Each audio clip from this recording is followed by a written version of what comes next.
Muy buenas tardes con todas las personas conectadas a este Zoom. Quien les habla es el doctor Jaime Cáceres, jefe del Servicio de Anatomía Patológica del Hospital Cayetano de Heredia. El día de hoy vamos a presenciar una presentación dirigida por la doctora Sandra Mendoza Cernaqué. Ella es egresada de la especialidad de Anatomía Patológica en la Universidad Cayetano de Heredia y nos va a presentar un tema en relación con los procesos de anatomía patológica en la era molecular. La doctora Sandra Mendoza tiene el auditorio a su disposición. Sandrita, muy buenas tardes. Buenas tardes, doctor Jaime. Muchas gracias. Bueno, voy a comenzar. Los procesos, como ya a mí se mencionó, es procesos el tema a exponer son procesos de anatomía patológica en la área molecular. Entonces, ese es el contenido de la charla. Y para comenzar, este es un estudio acerca de las recomendaciones de un grupo de trabajo multidisciplinario sobre la trayectoria del tumor tejido. Y en este estudio hallaron que los clasificaron, ¿no? Las categorías y los temas identificados que son críticos para un óptimo trayecto de la trayectoria tumor-tejido. Y encontraron que la educación es uno de los ítems más importantes, que se relaciona justamente con la fase preanalítica, en todo eso de lo que es el estudio de un tejido, de una biopsia, ya sea una biopsia o sea una pieza quirúrgica. ¿Y a qué se refiere educación? Específicamente los temas fue la falta de conciencia del problema en esta parte de los clínicos. Al momento de los clínicos o cirujanos, la falta de qué significa en sí esta trayectoria tumor-tejido.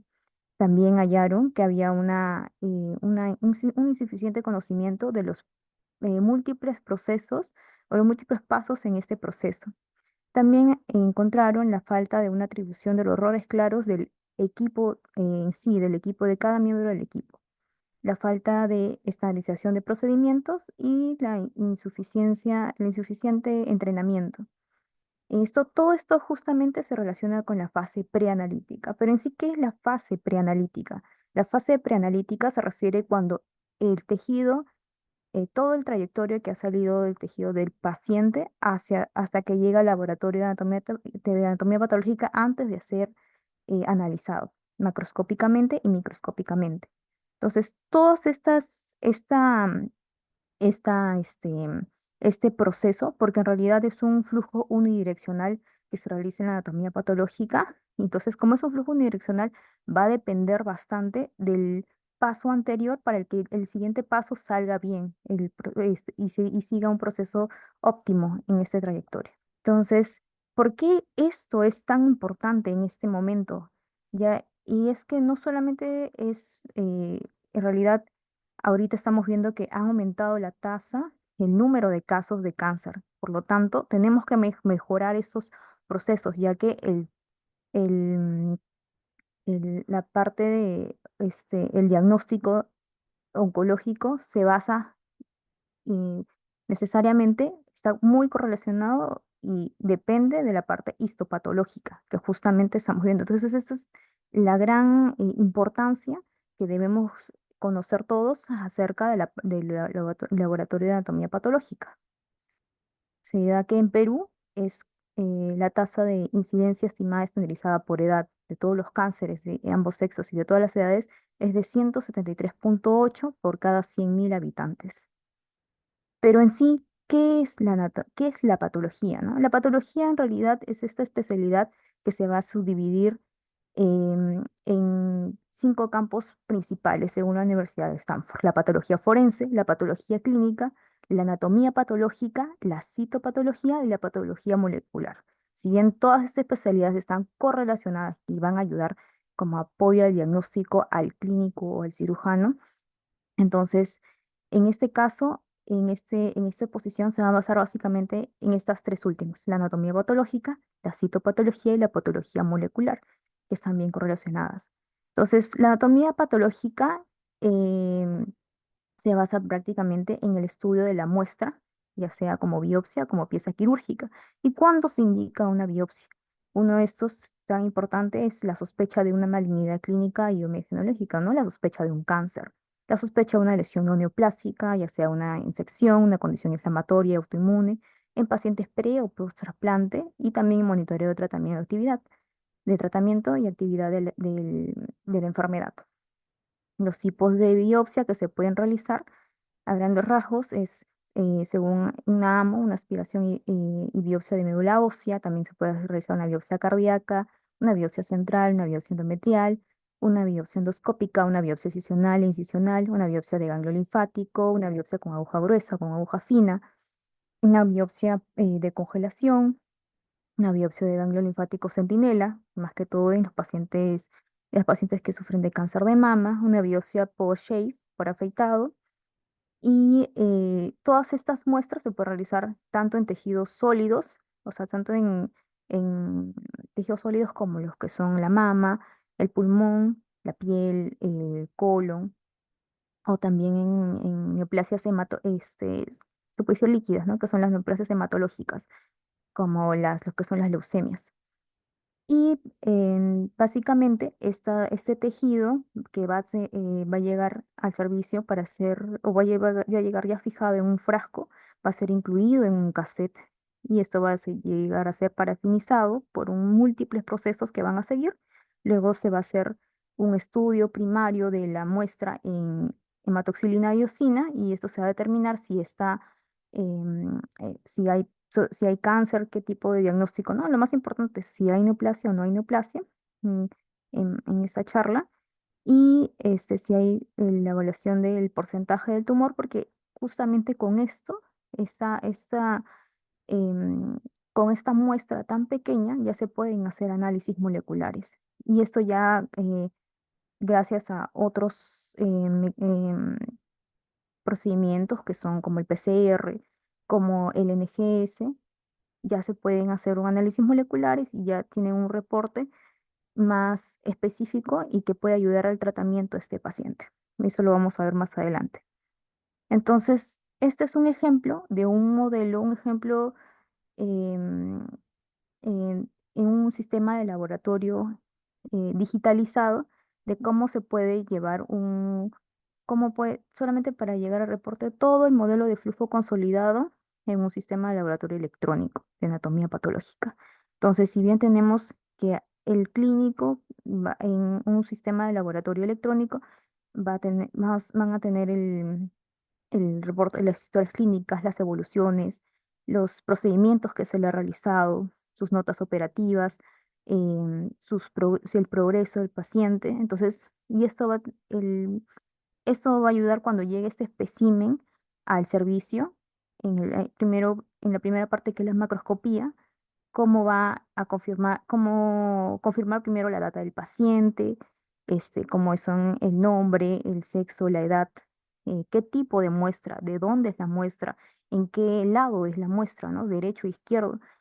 Luego la parte con el laboratorio de histología, ¿no? Al momento que se va a hacer la creación de los bloques, también las tinciones, el número de cassettes que se va a utilizar, también cómo va a tener relación con con el laboratorio de inmunistoquímica. Y todo esto es un flujo que va a continuar y va a llegar al patólogo, y el patólogo va a examinar el caso con toda la información clínica, los hallazgos en la macroscopía, lo que se ha realizado en la histología, y va a dar o ya va a dar diagnóstico o un primer diagnóstico, y según él va a llegar, va a realizar o va a solicitar estudios de inmunistoquímica, estudios complementarios, como inmunistoquímica, como estudios moleculares, ¿no? Y esto va a estar todo en un sistema referencial. Este es un sistema óptimo que puede tener todos los laboratorios de anatomía patológica. Entonces, la fase preanalítica, que básicamente tiene 6 puntos importantes. Uno es la fijación, eh, l- la fijación que puede ser en la parte citológica, o sea, de la parte de las láminas, con alcohol al 95% o al 70%, porque también y hay sprays citológicos solamente para colocar en la muestra, no se tiene que colocar en el alcohol, sino con ese spray simplemente se deja fijando y se puede llevar esa muestra, por ejemplo, en la parte de citología cérvico-vaginal y se lleva al servicio, ¿no? Al servicio de anatomía del laboratorio de anatomía patológica. Y para las biopsias y piezas quirúrgicas va a tener, dependiendo, ¿no? Las biopsias pequeñas, eh, se, se menciona que es 1 centímetro por cada hora que va a infiltrar el formol al tejido. Lo óptimo es que no tenga menos de 6 horas en sí, a pesar de que sea una muestra pequeña, por lo menos tener entre 6 a 12 horas. Incluso algunos mencionan hasta más. En el caso de piezas quirúrgicas más grandes, esto va a depender del tamaño y del grosor que tenga esta pieza para que dejemos más tiempo y esta muestra sea óptima. Porque empezando que este es el primer paso, una buena fijación va a ayudar a que los siguientes procedimientos, en este caso en la parte molecular, la inmunistoquímica y la parte del hacer el análisis genético, eh, va a ser mucho, va a poder hallar los anticuerpos, va a ser mucho más sensible y específico en hacer este proceso tanto inmunistoquímico como molecular. La parte de la inclusión y corte, nos basamos los patólogos en base a protocolos a nivel de Estados Unidos, a nivel internacionales, y también artículos de artículos estandarizados que van actualizando en base a las nuevas, a las nuevas, a las nuevas, a los nuevos estudios que se están realizando ahora, ¿no? O sea, no es el mismo ahora ya con la parte molecular, que tiene mucho en cuenta lo que son los procesos el tiempo de fijación, el tiempo en que debe leerse una biopsia. Entonces, todos esos procesos se van actualizando y nos vamos modernizando al momento de hacer la inclusión y el corte, ¿no? Y también con los nuevos procedimientos quirúrgicos que ya son más conservadores para mejorar em, el- la supervivencia del paciente. Y también en base a libros, ¿no? Como lo que es el manual quirúrgico de patología quirúrgico de la doctora Lester.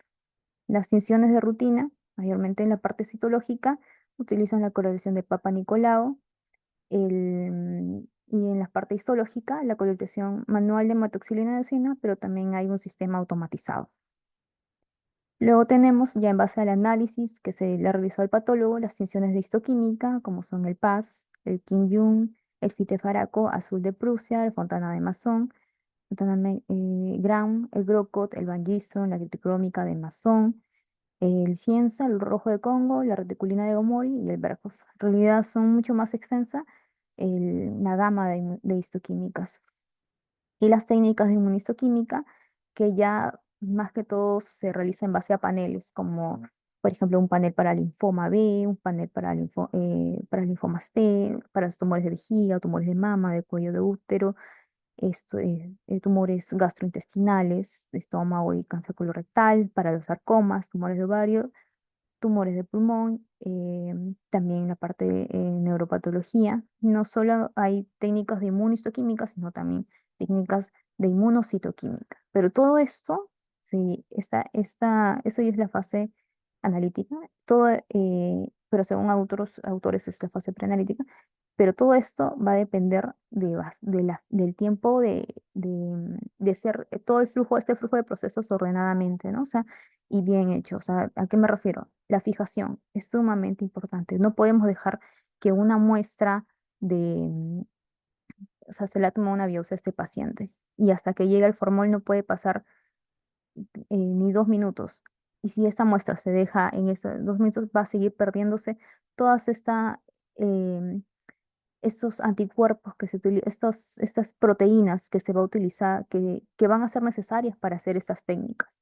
Si no hacemos bien el proceso, no se va a poder realizar un buen diagnóstico a este paciente. Y también ya en las técnicas de parapatología molecular, que ya esto es una tabla, bueno, de la fuente de Roche, que ellos ya realizan unos paneles más extensos, y como por ejemplo, en lo que es el cáncer de mama, lo que es la amplificación de AR2, que también se puede hallar gracias a la inmunistoquímica, también las otras alteraciones genéticas como son el E17K, el PIK3CK, eh, la E54D, también lo que son mutaciones en BRCA1, en BRCA2, y cómo esto va a ayudar a la terapia de este paciente, ¿no? También con colangiocarcinomas, en los cánceres colorectales. Y estos ya actúan, como su mismo nombre dice, son biomarcadores detectables, biomarcadores que van a, como todo cáncer tiene una base genética, o sea, se debe a una mutación genética, y este gen va a producir una proteína, y esta proteína se puede decir que es una proteína alterada, ¿no? Que va a estar siempre dependiendo, ¿no? Esta proteína alterada, entonces lo que puede hacer este fármaco es inhibir esta proteína. Entonces, esto es lo que nos va a ayudar a, bueno, va a ayudar a los pacientes y al clínico a dar una mejor estandarización, qué tipo de medicamento puedo darle a este paciente, porque este paciente tiene esta mutación. De repente el otro paciente no tiene esta proteína alterada, pero otro paciente sí tiene, entonces tiene más chance de darle este medicamento y que funcione. Y eso no solamente es para cánceres de mama, ¿no? Sino también para colangiocarcinomas, cánceres colorectales, melanomas, cánceres de células no pequeñas de pulmón, de ovario y también gliomas de bajo grado en pediátricos. Entonces, ¿cómo es el proceso de una biopsia? En este caso es una biopsia con aguja gruesa, una biopsia Trucut de este tumor de mama, y llega la muestra formalizada al servicio. Eso se coloca en un cassette y luego pasa por un procesador de tejidos, donde hay una deshidratación con alcoholes, se utiliza un aclarante de tejido, que es el silol, y también se usa la parafina líquida. Luego esto va a salir para que se coloque ya en la parafina y se solidifique, y posteriormente va a ser cortado en un micrótomo. Ese micrótomo va a llevarse a una lámina y esta lámina va a ser teñida en HE. Y eso va a ser evaluado en microscopio por el patólogo. En el caso de una pieza quirúrgica, que ya es en este caso una mastectomía, ¿no? Una mastectomía radical modificada, normalmente le bajan las muestras de piezas quirúrgicas no fijadas, pero se bajan inmediatamente o pueden congelarse para que podamos procesarlo. Y es que una muestra no fijada que se baja inmediatamente, nosotros las analizamos rápidamente y hallamos, para eso tenemos que tener la información clínica, por ejemplo, en este caso, una biopsia, el diagnóstico de una biopsia previa, dónde estaba en la ecografía, dónde se encontraba el tumor, ¿no? Si ha recibido quimioterapia o no ha recibido quimioterapia, porque justamente estos tres ítems van a cambiar el protocolo de inclusión de macroscopía y también el diagnóstico en la microscopía. O sea, es otro protocolo que se utiliza en pacientes con y sin quimioterapia. Y luego de esta muestra, nosotros utilizamos tinta para pintar los márgenes quirúrgicos. En este caso se utilizó de negro para pintar, o sea, es la parte posterior de esta mama, la parte posterior. Y se utilizó el color negro y luego se hace el corte, ya identificado previamente el tumor y utilizando los protocolos, ¿no? A cuánto dista, de tanto de qué lado, y se correlaciona uno con la ecografía, y luego esta se formaliza el área en que se muestrea y se coloca en cassettes. Luego pasa por el mismo procedimiento que las biopsias y se hace el corte. También se realiza la coloración en tejido de lámina, la colocación de tejido en la lámina, y se hace su teñido en HE y elaboración en microscopio. La biopsia con aguja fina, bueno, que se realiza, un ejemplo, el más común es las biopsias de tiroides, y como actualmente ya se realiza lo que es el ROSE, que es una evaluación rápida in situ, para ver si esta muestra es o no viable y se hacen dos tipos de tinciones, que es la Romanosca y el Papa Nicolau. Y esto ayuda a, en el caso de tiroides, sí es la evaluación rápida, porque a veces cuando no se hace una evaluación rápida, esta muestra puede ser insatisfactoria, ya que la parte de la punción con aguja fina es bastante operador dependiente y bueno, ahí depende también la localización del tumor, ¿no? Pues a veces son zonas muy vascularizadas, pueden tomarse solamente sangre. Entonces, por eso es importante la evaluación rápida in situ, que es el Rose Evaluation. Entonces, ¿qué pasa cuando hay fallos en la fase preanalítica? Y esto es lo que se encontraron en este estudio. Errores encontrados en la vía diagnóstica, un estudio prospectivo en una sola institución, y la mayoría de estudios es en la fase preanalítica, justamente en la biopsia y en el proceso del tejido. En menor porcentaje en la fase analítica y luego también en la fase posanalítica, que es en la generación de reporte patológico. Entonces, ¿qué tipo de errores encontraron? Y uno de ellos es el sitio erróneo. O sea, o ese es, encontraron que es el sitio erróneo o más bien que fue escrito como el sitio erróneo, ¿no? O sea, pusieron, por ejemplo, un tumor en el cuadrante superior externo de mama derecha y en el escrito em, en el tupper o en la hoja de orden de solicitud de estudio anatomopatológico decía cuadrante superior interno de mama derecha. Entonces, siempre hay que tener cuidado al momento de rotular o escribir estas solicitudes, porque pueden generar mucho, em, no solamente un error diagnóstico, sino también una implicancia legal. Luego tenemos entre otros, por ejemplo, una incorrecta información del paciente, por ejemplo, la edad, el sexo del paciente, el nombre del paciente. Luego, y entre otros, ¿no? Y la mayor fuente de error fue de parte de los clínicos, porque a veces hay, al momento de escribir, el, como dicen, ¿no? Cada miembro tiene que tener en cuenta el rol que tiene en este equipo. Entonces, eh, la parte de que uno tiene que cumplir una función en base a todos los pacientes, a veces el flujo del paciente es demasiado, entonces siempre tener en cuenta estos procesos, ¿no? Y poder, si detectamos esto, poder corregirlo a tiempo. Entonces, también en otro estudio encontraron que los errores de patología de la anatomía patológica también se debían, por ejemplo, en este caso, nombre del paciente, ¿no? El sexo del paciente, la edad del paciente. No es lo mismo evaluar una muestra, bueno, también debido hay que enfocarnos, ¿no?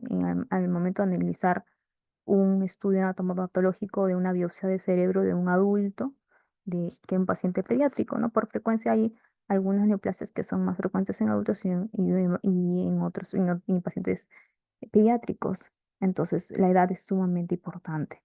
También el registro del número del paciente, el código del paciente, también la historia clínica, si es relevante o no. Pacientes que han recibido quimioterapia y los que no han recibido quimioterapia, es una distinta evaluación. También hallazgos al momento de examinar la lesión, el sitio de la biopsia, el tipo de biopsia y otro tipo de información clínica. Y también error en el etiquetado del contenedor, ¿no? Envían una biopsia que es de pulmón y al momento de hacer una biopsia core que es de pulmón, o sea, una biopsia pequeña, y al momento de analizar resulta ser una biopsia de, de vaso o una biopsia de estómago. Entonces, siempre tener en cuenta que, bueno, que se está rotulando en la biopsia. También hay otros errores, es la legibilidad del, del contenedor, el nombre del paciente, también el sitio y el tipo de biopsia, y también la adecuacidad o sea, la calidad dónde se está colocando en estos frascos verdes o no, o no es un frasco em, limpio, por decirlo.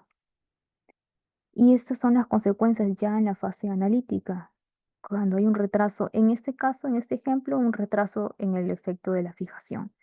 ¿Qué pasa? Por ejemplo, en esa inmunistoquímica, los receptores de estrógeno, cuando se analizaron a los 0 minutos, o sea, cuando la muestra se fijó a los 0 minutos, sí se muestra un receptor fuerte, más del 90%. Pero en esta misma muestra, cuando se fijó recién a las 4 horas de que se ha sacado el paciente, se empieza a disminuir. Y cuando son 8 horas, incluso la tinción que era fuerte, ahora se ha vuelto más, la intensidad es menos, ¿no? Moderada. Y si la fijación ya empezó, eso es después de más de 2 horas, porque lo pasó como durante la noche. Si ya la fijación demora mucho más, empiezan a perder estos receptores. Y esto va a influir en estos tipos de pacientes. Cuando tienen los receptores hormonales positivos, en el caso de estrógeno y progesterona, si van a recibir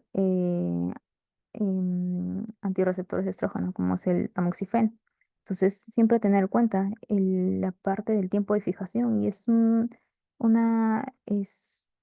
paso, como le digo, es un paso unidireccional. Todos estos pasos van a depender del paso anterior. Igual la parte de inmunistoquímica, si bien del ER2, si bien acá todavía se mantienen tres cruces intenso con una membrana completa y fuerte, y acá a las 2 horas también aún se mantiene, cuando uno desea hacer hibridización in situ fluorescente de ER2, se empieza a perder las, el- eh, la parte de las proteínas. Entonces, ya a los 30 cuando se fijó ese, por ejemplo, a los 30 minutos, si bien en la inmunohistoquímica salió fuerte, pero ya en la parte del FISH, que es la hibridización in situ, está presente, pero si se demora más tiempo se empieza a perder, a pesar de que es la misma muestra del mismo paciente. Entonces siempre tener en cuenta la parte de la fijación. Entonces, ante todo ello, ¿qué es en anatomía patológica, ¿qué es lo que analizamos? Y es que analizamos células que van a conformar y van en conjunto, van a conformar un tejido y esto un órgano, y así a la vez un sistema. ¿Y qué es la célula? Es la unidad funcional y estructural del ser vivo. Y esto es como una fábrica, o sea, es una fábrica que contiene este, múltiples organelas y cada una va a cumplir una función. Entonces, si alguna de ellas está alterada, va a alterar a este complejo sistema a esta unidad estructural esta célula va a afectar a todo el órgano. Y es así como tenemos de la célula, dentro del núcleo, vamos a tener el ADN. Se estima que hay más de 100 billones de células en en el ser humano y cada una tiene mitocondrias. Entonces, el ADN de cada célula, porque el ADN se encuentra en cada de estas 100 billones de células, tiene, tiene casi 3.000 millones de pares de bases. Y estos pueden ser analizados actualmente con unos tipos de procedimientos que se llama el Whole Genome Sequencing. Y claro que es más costoso, pero ya estamos en esta era en donde se puede analizar el ADN de todas las de los pacientes. Y tenemos en sí 20.000 genes codificantes que se le llama el exoma y representa el 1 a 2% del genoma y aproximadamente son 450 genes relacionados al cáncer. Si bien esta es una estimación aproximada, puede verse que en el futuro lleguen a ser muchos más de este tipo de genes. Se han descrito casi 1.000 enfermedades o fenotipos genéticos, de los cuales la base genética se conoce de unos 2.200.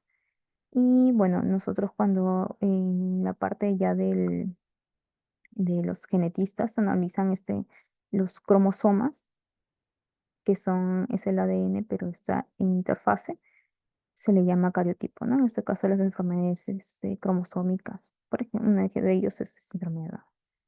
Entonces, gracias a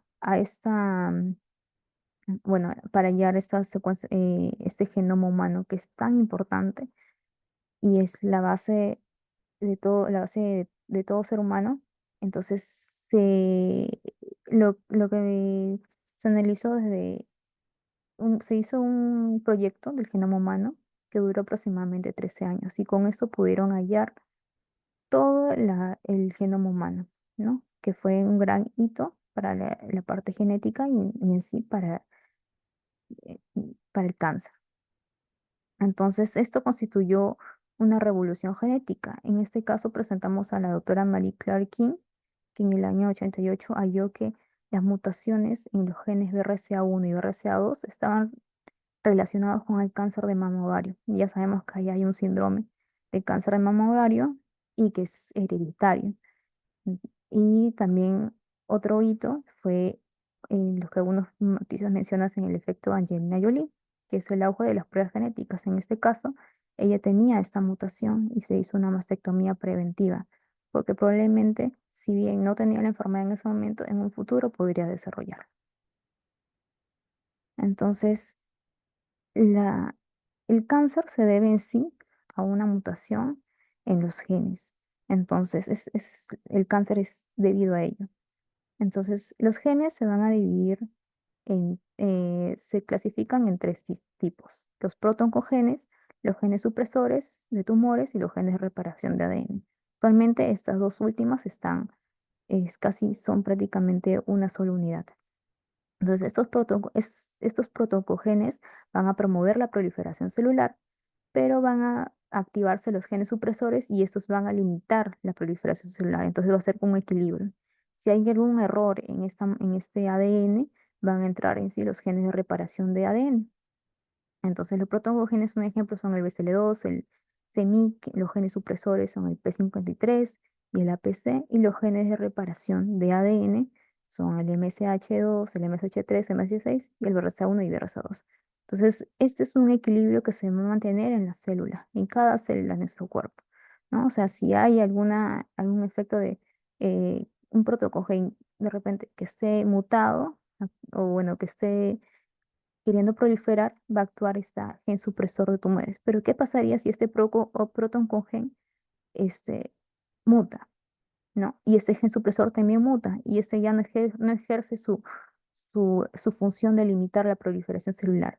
Y más bien este protooncogen se vuelve un oncogen y más bien llega a promover excesivamente la proliferación celular. Entonces se rompe el equilibrio y esta célula va a seguir creciendo, va a seguir dividiéndose y va a crear así una neoplasia, ¿no? Porque la neoplasia en sí es una proliferación celular acelerada. Y este gen de reparación también puede mutar y ya no se pierde el equilibrio y así es como se crea el cáncer. Entonces, si bien no todas las mutaciones genéticas son sinónimo de cáncer, porque hay mutaciones que no son, no, que se denominan, son en realidad variantes genéticas y se deben a un cambio en una base, porque no todos los humanos somos iguales. Entonces, a eso se le denomina polimorfismo, ¿no? Un individuo uno tiene esta secuencia genética, este individuo 2 tiene esta secuencia de pares de bases, pero ya cambió esta timina por una citosina. Entonces, por ejemplo, y este puede ser el gen de los ojos verdes, y el otro es este cambio de los ojos marrones, ¿no? El individuo 4. Entonces, no todos los cambios en la secuencia de bases va a significar cáncer, pero hay sí cambios de bases o mutaciones en genes, porque todas estas bases van a constituir un gen, entonces que sí van a constituir, que van a provocar van a tener un efecto eh, en la proliferación, en la proliferación celular. Y justamente estas grandes alteraciones genómicas en el cáncer se, se deben puede deberse a una sustitución de base, como es en el BRAF B600C, que se da en mutaciones como melanoma. También hay inserciones y deleciones, eh, por ejemplo, que se ven en los cánceres de pulmón con las mutaciones en el EGFR, en el exón 19, o también a una alteración en el número de copias, ¿no? O sea, ya no hay el, el gen, este gen se ha duplicado o triplicado. Eso lo vamos a ver en la amplificación del ER2 que se ve en los cánceres de mama. O también puede deberse a rearreglos y translocaciones que se ve un ejemplo es en ROS, en el NTRK, en el AK, y en ese en BCR-ABL que se ve en las leucemias mieloides crónicas, y también en las cadenas pesadas y en BCL2, ¿no? Que se ve una fusión de genes. Entonces, cuando ya hay ese tipo de mutaciones, hay hallmarks que se dan en el cáncer, ¿no? Uno de ellos, los más importantes en este caso, en esta exposición, es la inestabilidad genómica y variantes de los que se dan. Todo esto son bases que sientan el proceso del cáncer. Hay una evasión de los supresores de crecimiento, hay una reprogramación epigenética no mutacional, una capacidad de inmortalidad, o sea, se inhibe la apoptosis, hay una inflamación provista por el tumor, hay microbiomas polimórficos, se activa la invasión, la metástasis, hay inducción o accesibilidad a la vasculatura, una angiogénesis, hay resistencia a la muerte celular, hay una desregulación del metabolismo celular y también una plasticidad fenotípica y hay sostenibilidad de señales de proliferación.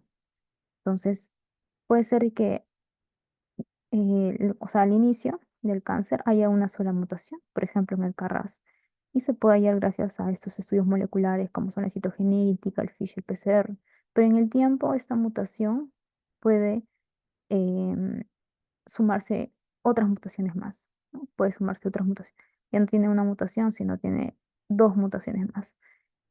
Y luego se puede sumar tres mutaciones más, y así cuatro mutaciones más, y así en el tiempo. O sea, no hablo de a un mes, ¿no? Ya hablo de años, de 10 15 años. Y este tipo, y pueden hacerse N mutaciones en un tipo de cáncer, ¿no? Que esta mutaciones en el tiempo se le denomina inestabilidad genómica. Y a veces podemos tener que en un solo tipo en un, en un solo tipo de tumor, puede ser que una célula tenga una mutación, pero el resto, o bueno, que estas 100 células que son del tumor, que 60 tengan una sola mutación y 40 tengan dos tipos de mutaciones. Y esto es lo que se denomina heterogeneidad tumoral. Entonces, este proceso de sumarse mutaciones en el tiempo se le denomina de que estas células empiecen a aumentar más su inestabilidad genómica, se le denomina transdiferenciación, que esto va a estar correlacionado con la resistencia al tratamiento. Si bien con esta única mutación respondía un tipo, el fármaco A, ya por ejemplo, con cuatro mutaciones ya no van a responder todas las células al fármaco A, sino van a ser resistentes, ¿no? Ya van a tener que sumar otros fármacos, un fármaco B, un fármaco C. Entonces, tenemos que tenerlo en cuenta al momento de realizar un estudio molecular. ¿Y qué técnicas existen en la biología molecular? Por ejemplo, para lo que en este caso una leucemia promielocítica aguda, podemos realizarlo a través de la citogenética, que se estudia el cariotipo, y se identifica una translocación 15-17 en en el brazo Q22 y Q21. También se puede hallar mediante FISH, tanto en metafase como interfase, con una sonda dual fusión de PML-RAR, o también mediante métodos de PCR, ya sea real time o transcriptasa reversa, y también microarrays, y también actualmente con los NGS. El NGS es un panel de genes, no es todo el estudio de ADN como el Whole Genome Sequencing, sino es un panel específico que se estudia para cada tipo de neoplasias, en este caso leucemia promielocítica. También la citogenética no solamente ayuda para la leucemia promielocítica, sino para la leucemia mieloide crónica, un síndrome de Down, un síndrome de Turner, FISH. También ayuda para lo que son las leucemias mieloides crónicas, las leucemias, los linfomas de células grandes. También para identificar la amplificación de ER2, en el caso de que la inmunistoquímica no nos pueda ayudar a distinguir si hay amplificación o no hay amplificación. Entonces el FISH lo complementa. En ese caso también PCR transcriptasa reversa, como leucemia mieloide crónica. Como bien nos damos cuenta, para una sola tipo de neoplasia no se puede, perdón, en un solo tipo de neoplasia hematológica se puede utilizar varias herramientas, ¿no? Va a depender de en momento qué es lo que necesitemos para identificar el tipo de neoplasia. O sea, analizar cada caso en particular. Pero la leucemia mieloide crónica sí se puede hallar con PCR, se puede hallar con cariotipo, se puede hallar con FISH.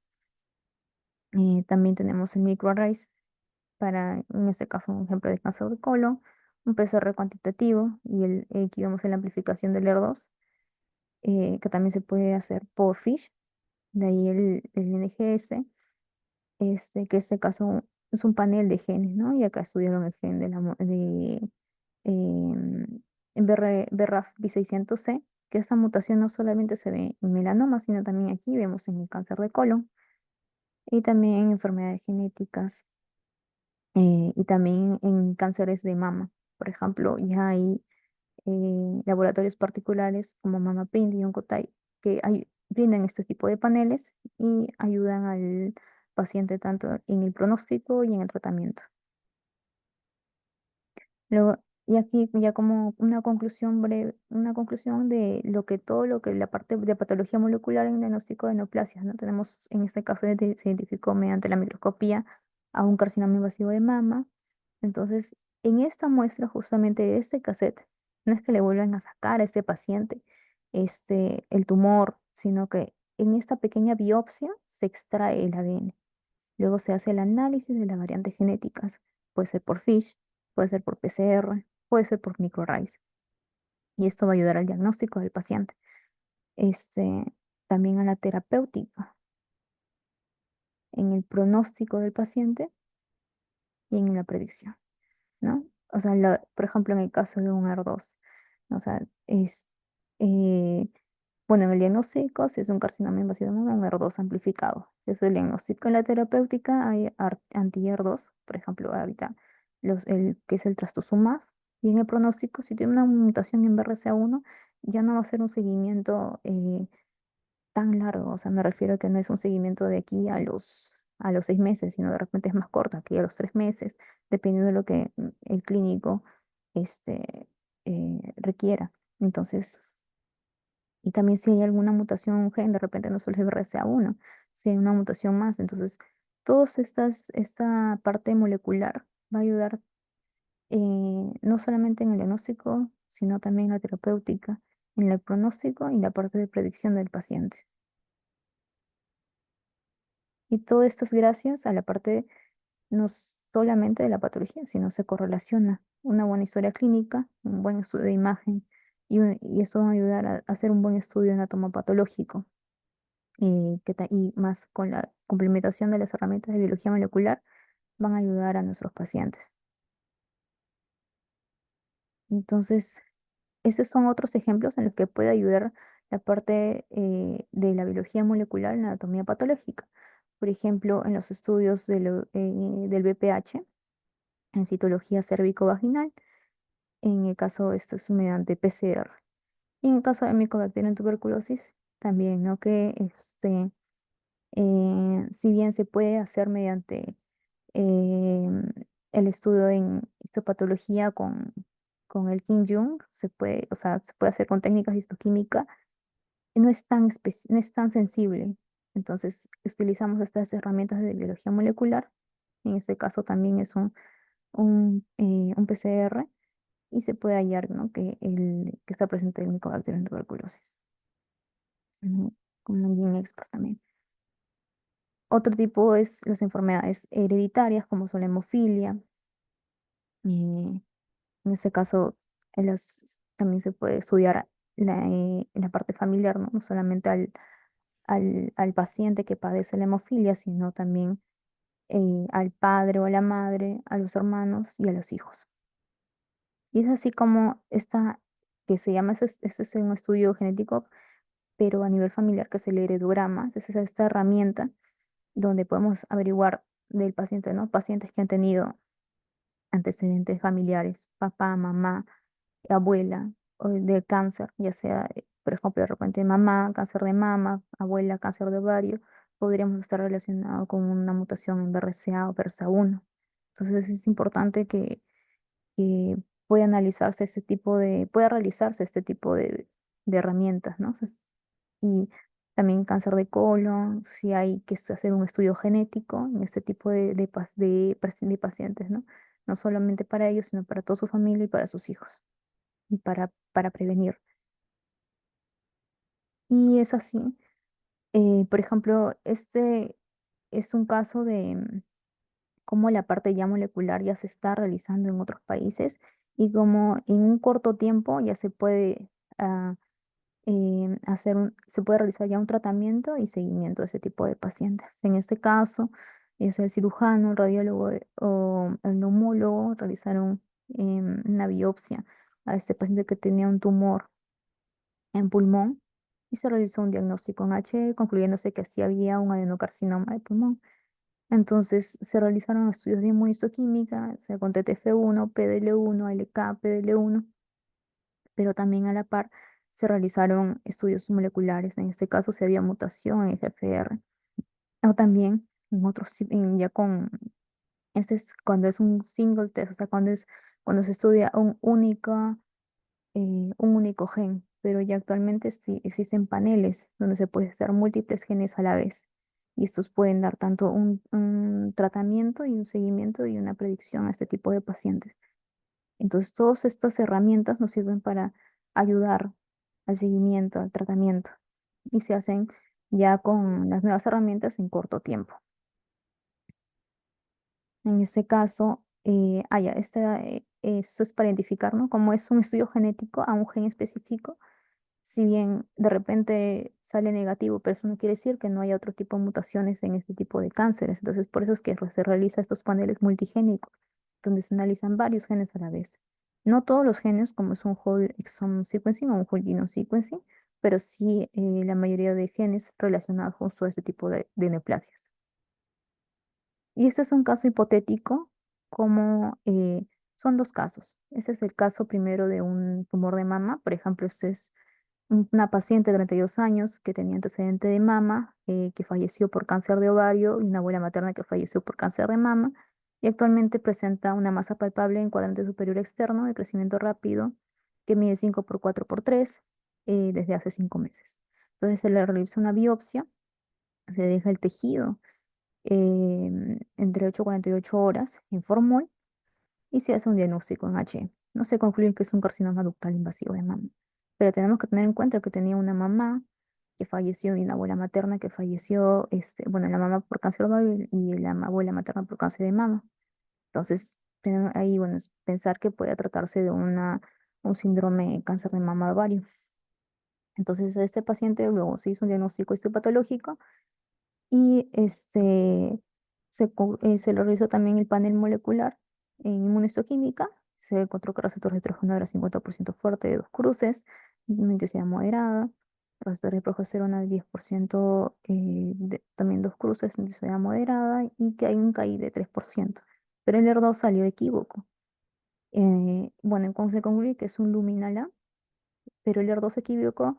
Por el ER2 se equivocó, o sea, el ER2 se mide, es una cruz, que es negativo, bueno, cero, de ahí una cruz, el dos cruces y el tres cruces, que el tres cruces ya es positivo y a estos pacientes ya se le puede dar este trastuzumab, pero en el caso de dos cruces se le tiene que realizar un FISH. Y es más, actualmente ya se realizan estudios de que, porque este ER2, o sea, esta mutación en el gen ER2 que se traduce en esa proteína ER2, no solamente se ve en los cánceres de mama, sino también se ve en múltiples neoplasias, como son los cánceres de estómago, los cánceres de colon, y al identificar este tipo de ER2, puede, es posible que a ese tipo de pacientes no solamente se le dé un fármaco dirigido, entonces a este ER2, y tiene mayor chance de sobrevivir este paciente. Entonces, en este caso se le realizó el FISH y sea lo que sea, está amplificado. O sea, eh, sí puede utilizar este medicamento. También actualmente se utiliza lo que es el PDL1, que como digo, no solamente se utiliza en los tipos de cáncer de mama, sino en varios tipos de cáncer, como de pulmón, como de estómago, ya que hay un fármaco, que es el pembrolizumab, que son, como digo, es un fármaco dirigido a a ese tipo de neoplasias, y esto puede ayudar a aumentar la sobrevida.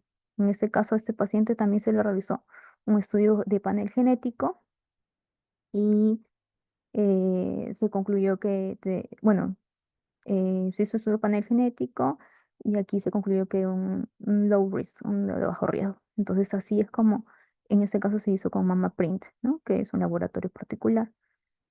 Y también se puede haber hecho un single test, un single gene test con estudios en BRCA1, en BRCA2, eh, y se concluyó que sí tenía la mutación. Entonces es así, como digo, si no hay una buena fijación, todos estos estudios, todo este proceso que se ha llevado en beneficio del paciente, puede ser que no, o sea, nos puede dar un resultado, pero no sea el correcto. Por lo tanto, empezar por el primer paso es lo más importante, una buena fijación, que estén bien correctos, bien llenado la parte de eh, de, de los datos clínicos del paciente, y esto va a contribuir a toda esta gama, toda esta chance de que tanto la terapéutica como el pronóstico y seguimiento del paciente. Ese es el caso 2 donde se ve a un paciente que tiene 34 años, no tiene antecedentes médicos ni quirúrgicos, pero presenta fatiga, cefalea, aturdimiento, saciedad temprana y un nivel bajo de hemoglobina de 3,1, y eso lo presenta desde hace 8 meses. En el TEP de abdomen presenta un engrosamiento y circunvalación de la pared de 9 centímetros del colon ascendente proximal, y en la colonoscopia se hizo hacer una masa ulcerada de 30 milímetros, ¿no? Se realiza una biopsia. em, el diagnóstico es un adenocarcinoma poco diferenciado en colon, y se realizan estos tipos de estudios, ¿no? El PDL1 y el R2. Y también se hace un estudio de panel molecular en este tipo de, en esta biopsia. Entonces se concluye que tiene unas mutaciones, y ya hay, bueno, laboratorios particulares, en este caso de Foundation One, que ya hay un análisis no solamente de las mutaciones genéticas, sino también de lo que es la inestabilidad de microsatélites, la carga mutacional de tumor y la pérdida de heterocigosidad genómica. Entonces, todos estos van por ejemplo, si tiene una mayor carga mutacional, es mayor chance de que responda mejor a las terapias. Entonces, pero si hay una mayor, hay inestabilidad microsatélite, hay una menor chance de sobrevida. Entonces, estos estudios moleculares van a ayudar en la predicción y pronóstico del paciente. En este caso, ese es un ejemplo de reporte de este laboratorio particular. Y en nuestro caso, este paciente al mes presenta un nódulo hepático de 2,1 centímetros, al cual se le realiza una nueva biopsia bueno, una biopsia con sospecha de que sea una metástasis, y se concluye que sí es la metástasis de un adenocarcinoma.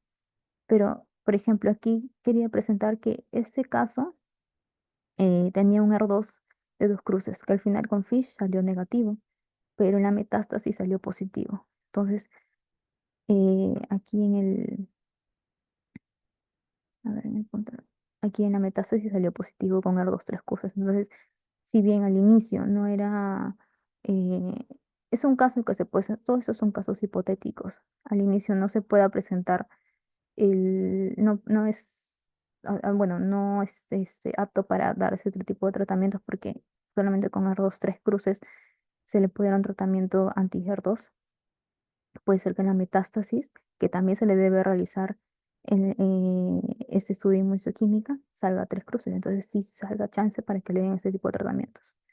Pero como digo, todo se debe a que sea una buena preanalítica para que se pueda hacer todos esos tipos de exámenes y este paciente tenga más chance de tener un tratamiento óptimo, ya como lo que se llama lo que es la medicina de precisión, o sea, con fármacos dirigidos y un seguimiento y predicción, ¿no? Predicción y pronóstico para ese tipo, para sus enfermedades, para su neoplasia y para el paciente. Eso es todo. Muchas gracias.